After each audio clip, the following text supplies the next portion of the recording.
மாஸ்டருக்கு வணக்கம். அனைத்து சகோதர சகோதரிகளுக்கும் வணக்கம். இப்போ பாபுஜி மாஸ்டர் எழுதின சத்யோதயம் புத்தகத்தில் 6வது சாப்டர் பற்றுறுதி. இதில் பேஜ் நம்பர் 83, 84, 85. இதில் மாஸ்டர் என்ன சொல்லியிருக்காங்க அப்படிங்கிறத பற்றி பார்க்கலாம். முதல்ல சாருஜி மாஸ்டர் சொன்ன ஒரு சின்ன கதை.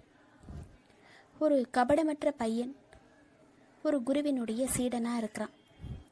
அப்போ அந்த ஒரு நாள் அவனுடைய அந்த குரு அந்த சீடன் பாலைவனத்துக்கு போய் சில காலம் பயிற்சி செஞ்சு இன்னும் அருள் பெறுறதுக்கான நல்ல தகுதியை பெற்ற ஒரு சீடனாக உருவாகணும் அப்படிங்கிறத விரும்புகிறாரு.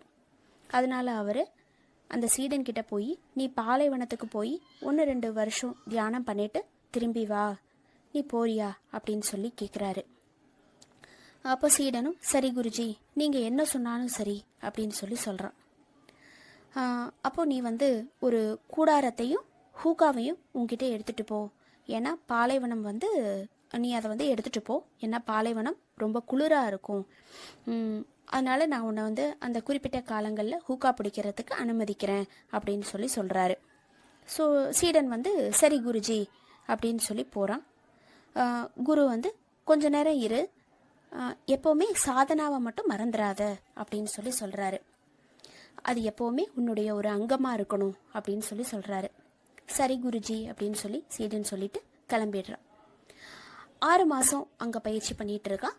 6 மாதத்துக்கு அப்புறமா குருஜி அந்த சீடனை பார்க்கணும், எப்படி அவன் அந்த பாலைவனத்தில் அந்த சீடன் சமாளிக்கிறான் அப்படிங்கிறத பார்க்கறதுக்காக கிளம்பி போகிறாரு. அப்போ போனப்போ ஒரு அழகான கூடாரத்தில் சூரிய உதயத்தில் சீடன் தளன்னு நல்லா பிரகாசிச்சிட்டு இருக்கிறத பார்க்கும்போது இவருக்கு ரொம்ப சந்தோஷமாக இருக்குது. ஏன்னா அந்த சீடன் அந்த சூழ்நிலையில் ரொம்ப மகிழ்ச்சியாகவும் ஒரு புன்னகையோடையும் உட்கார்ந்துருக்கான். குருஜி போன உடனே அந்த சீடன் சாஷ்டாங்கமாக அவர் காலில் விழுந்து நமஸ்காரம் பண்ணுறான். குருஜி நீ நல்லா இருக்க அப்படிங்கிறது எனக்கு பார்க்கும்போதே தெரியுது அப்படின்னு சொல்லி ரொம்ப சந்தோஷப்படுறாரு.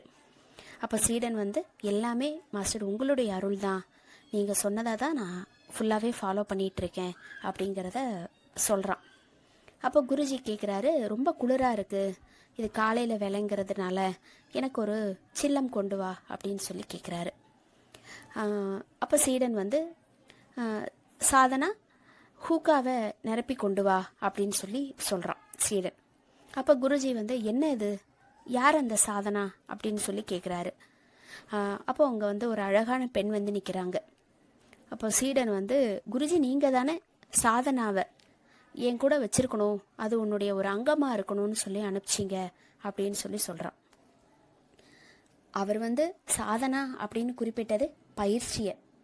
ஆனால் இந்த சீடன் நினச்சிட்டு இருந்தது அந்த சாதனாங்கிற ஒரு பெண்ணை இந்த சீடன் தவறாக புரிஞ்சுக்கிட்டான். அதாவது இதில் மாஸ்டர் நமக்கு என்ன சொல்கிறாங்க அப்படின்னா, இது ஒரு கதை. இந்த கதை வேடிக்கை இல்லை. நாம் என்ன செய்யணும், காதால் கேட்குறோம், அது போதுமானதில்லை. அப்போ அடுத்தது புரிஞ்சுக்கிறோம், அது கொஞ்சம் பரவாயில்ல. நம்மளுடைய வாழ்க்கையில் அதை பயன்படுத்துகிறோம், அதுதான் ரொம்ப முக்கியமான விஷயம் அப்படின்றாங்க. அதாவது சிரவண மனன நிதித்தியாசன, இது யோக மார்க்கத்தினுடைய 3 படிகள் அப்படின்னு சொல்கிறாரு. ஃபஸ்ட்டு ஒரு விஷயத்தை தெளிவாக காது கொடுத்து கேட்கணும். அதுக்கப்புறம் அதன் மேலே நம்ம தியானம் பண்ணணும், அதை நம்மளுடையதாக ஆக்கிக்கணும். இதுதான் நாம் செய்ய வேண்டிய ஒரு விஷயம். ஒருத்தர் நல்லா பேசும்போது இந்த சொற்பொழிவு ரொம்ப நல்லா இருக்குது அப்படின்னு சொல்லி பேசிட்டு அதை நல்லா கேட்டுட்டு போகிறதுல எந்த பயனுமே கிடையாது. அவங்க சொல்லக்கூடிய ஒரு விஷயத்த நாம் நல்லா உள்வாங்கிக்கிட்டு அதை தியானத்தினுடைய அடிப்படையில் நாம் தொடர்ந்து அந்த வாழ்க்கையில் நம்ம பயன்படுத்துறது அப்படிங்கிறது தான் நாம் செய்ய வேண்டிய ஒன்று. அப்போது பயிற்சியில் தான் நமக்கு பற்றுறுதி வளருது அப்படிங்கிறத சொல்கிறாங்க. ஒரு உருவங்கள்லேயும் சரி, ஒரு திடப்பொருளாலான உருவங்களை எடுத்துக்கிறதுலேயும் சரி, இல்லை ஒரு சின்னங்களை எடுத்துக்கிறதுலேயும் சரி, ஒரு பிடிவாதமான ஒரு சடங்கு சம்பிரதாய முறைகள்லையும் ஒரு பற்றுதல் வைக்கிறதும் சரி, திடப்பொருளாலான ஒரு சிலைகளை வழிபடுறது, இந்த மாதிரியான ஒரு ஸ்தூல தன்மையான வழிபாடுகள்ங்கிறது நமக்கு ஒரு உண்மையான பற்றுறுதியை உருவாக்குறதில்ல. ஒரு லௌகீகமான இது எல்லாமே ஒரு தவறான கருத்துக்களை தான் நமக்கு வளர்க்குதே தவிர இதை ஃபாலோ பண்ணுறவங்களுடைய இதயத்தில் பற்றுறுதியை வளர்க்குறதில்ல. அப்போது இதெல்லாம் ஃபாலோ பண்ணுற அந்த மக்கள் அவங்களுடைய பகுத்தறிவை இழந்துடுறாங்க. சொந்தமாக முடிவெடுக்கக்கூடிய அந்த தீர்மானிக்கக்கூடிய ஒரு சக்தியையும் அவங்க பயன்படுத்துறதில்ல. வேற எந்த வழியை பற்றி அவங்க நினச்சி பார்க்குறதும் கிடையாது. ஏன்னா இந்த மாதிரியான விஷயங்களில் ஒரு அடிக்ட் ஆகி இருக்கிறாங்க.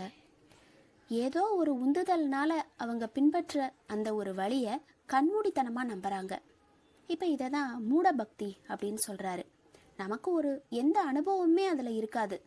இவங்க சொன்னால் இது சரியாக இருக்கும் அப்படிங்கிறத ஒரு தவறான ஒரு வழிகாட்டுதல்.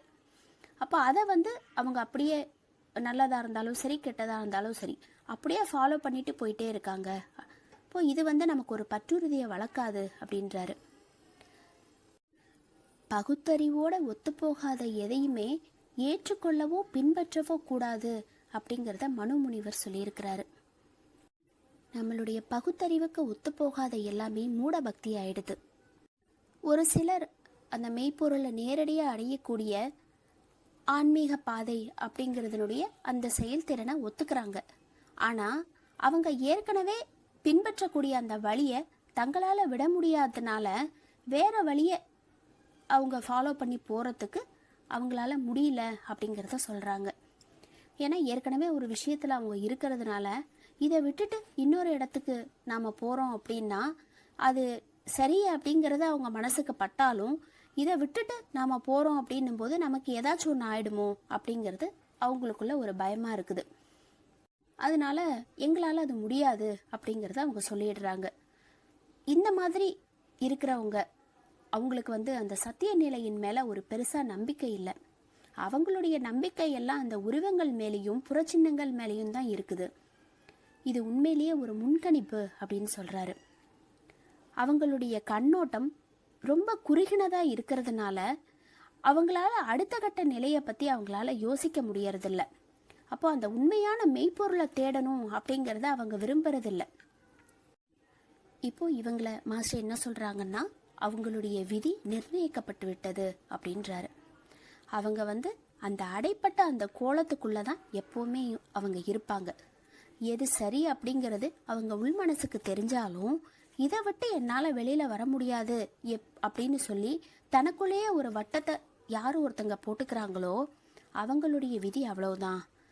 அவங்கள அதை விட்டு எப்போவுமே வெளியில் வர முடியாது, அந்த கோலத்துக்குள்ளே தான் அவங்க இருப்பாங்க. நம்மளை எது மேலே முன்னேறி செல்றதுக்கு தடுத்து நிறுத்துதோ, எது நம்மளை கீழேயே நிறுத்தி வைக்குதோ அதை நாம் எப்போவுமே ஒரு பற்றுறுதி அப்படிங்கிறத சொல்ல முடியாது. அதாவது நம்மளுடைய மனம் இயல்பாக விரிவடையறதுக்கு எது அனுமதிக்குதோ அதன் மேலே தான் நாம் பற்றுறுதி அப்படிங்கிறத வைக்க முடியும். அதனால பற்றுறுதியோடையும் தன்னம்பிக்கையோடையும் முழுமையான சத்திய நிலையின் மேலே நம்மளுடைய பார்வையை நிறுத்தி தன்னிலை உணர்தலுக்கு சாதகமான வழியை கையாளுறது அப்படிங்கிறது தான் ரொம்ப அவசியமான ஒன்றாகுது. அப்போ தான் நாம் அந்த இறுதி எல்லை வரைக்கும் போகிறோம். ஆரம்பத்தில் நாம் அந்த சிருஷ்டி காலத்தின் போது இருந்த அந்த தூய்மையான நிலையை பெறறோம். அந்த நிலையை நாம் அடையணும் அப்படின்னா நாம் மாயை, அகங்காரம், சமஸ்காரங்கள் இது எல்லாத்தையுமே நாம் திறந்தே ஆகணும் அப்படின்றாங்க. ஓரொரு படியிலையும் மேன்மேலும் நம்மளுடைய மனதினுடைய பலு குறைஞ்சு லேசான நிலை வளரணும். அப்போது நாம் பின்பற்றக்கூடிய வெளிப்புறமான ஸ்தூல முறை வழிபாடுகள்னால நம்மளுடைய மனதில் ஒரு பலுவும் கடினத்தன்மையும் தான் உருவாகுது. இது ஆன்மீக முன்னேற்றத்திற்கு நமக்கு ஒரு தடையாக இருக்குது, பெருந்தடையாக இருக்குது. அப்போ நமக்கு இயல்பாக விரிவடைகிறது அப்படிங்கிறது தான் இந்த இடத்துல ரொம்ப தேவையான ஒன்று. அதனால இது எல்லாத்தையும் நாம் தவிர்க்கணும் அப்படின்றாங்க. மக்கள் இந்த பௌதீக வழிபாடில் ரொம்ப தீவிரத்தோடு ஈடுபட்டு வந்தாங்க அப்படின்னா முட்புதர் மாதிரி ஒரு கடினத்தன்மை இல்லைன்னா அந்த போலியானது இதில் சிக்குண்டு நிரந்தரமான பேரின்ப மண்டலத்திலிருந்து ரொம்ப தூரம் விலகி போயிடுவாங்க. நிறைய புராண கதைகளில் அரக்கர்களையும் அசுரர்களையும் நிறைய பேர் கொன்றுக்கிறாங்க அப்படிங்கிறத பற்றி நாம் படிச்சிருக்கோம். உதாரணத்துக்கு இந்த அமுதம் கடைந்த கதை அப்படிங்கிறத நமக்கு தெரியும். வாசுகி அப்படிங்கிற ஒரு பாம்பை கயிறாக்கி மேருமலை அப்படிங்கிறத மத்தாக்கி தேவர்கள் ஒரு புறமும் அசுரர்கள் ஒரு புறமும் நின்று அந்த பார்க்கடலை கடைஞ்ச போது அதுலேருந்து ஒரு அமுதம் வெளிவரும்போது அமுதம் வெளிவர ஆரம்பிச்சது. அப்போ தேவர்களுக்கும் அசுரர்களுக்கும் நடுவில் ஒரு சண்டை ஏற்பட்டது. ரெண்டு பேருமே சேர்ந்து கடைஞ்சதுனால அந்த அமுதம்ங்கிறது என்னோடது அப்படின்னு சொல்லி ரெண்டு பேரும் சண்டை போட்டுக்க ஆரம்பிக்கிறாங்க. அப்போ அது தேவர்களுடையதா அசுரர்களுடையதாங்கிறது அந்த ஒரு சண்டை அப்படிங்கிறது கொஞ்சம் அப்படியே தொடர்ந்தது. இப்போ இந்த நிலைமை அப்படிங்கிறது எப்படி இருக்குன்னா, இதுதான் நம்மளுடைய நிலைமை அப்படின்னு சொல்கிறாரு மாஸ்டர். அதாவது நாம் ரொம்ப சிரமப்பட்டு முயற்சி பண்ணி வாழ்க்கையில் ஏதோ கொஞ்சம் அந்த அமுதத்தை நாம் பெறத்தான் செய்கிறோம். ஒரு பக்கம் நம்மளுடைய செயல்கள், நல்ல செயல்கள், தெய்வீக செயல்கள், இது எல்லாமே தேவர்கள். இன்னொரு பக்கம் சமஸ்காரங்கள், அது அசுரர்கள், நமக்குள்ளே மறைஞ்சிருக்கிற அசுரர்கள். சமஸ்காரங்கள் நம்மளை ஒரு பக்கம் இழுக்குது, இன்னொரு பக்கம் நாம் நல்ல செயல்களான அந்த தெய்வீக செயல்களையும் செஞ்சுட்டு தான் இருக்கோம். இப்போது இது ரெண்டுத்துக்கு நடுவில் நாம் அகப்பட்டுருக்கோம் அப்படின்றாங்க. எதுவுமே செய்ய முடியாமல் இருக்கோம். இதனால தான் நாம் விழுந்து போயிடுறோம். நாம் நம்மளுடைய மனோபாவங்கள், பழக்கங்கள், இதில் நாம் விழுந்துடும் போது தான், அதில் லயிச்சு இருக்கும்போது தான் நாம் விழுந்துடுறோம் அப்படின்றாங்க. நம்ம எப்போ அந்த தெய்வீக இயல்புகளை விழிப்புற செய்கிறோமோ அப்போ தான் நாம் முன்னேற ஆரம்பிக்கிறோம் அப்படின்றாங்க. அதுக்கு தான் நம்மளுடைய மாயை, அகங்காரம், சமஸ்காரங்கள் இது எல்லாத்தையும் துறக்கும் போது மட்டும்தான் அந்த தெய்வீக இயல்புகள்ங்கிறது நமக்கு உள்ளுக்குள்ளேருந்து வர ஆரம்பிக்குது அப்படிங்கிறத சொல்கிறாங்க. மாஸ்டருக்கு நன்றி. அனைத்து சகோதர சகோதரிகளுக்கும் நன்றி.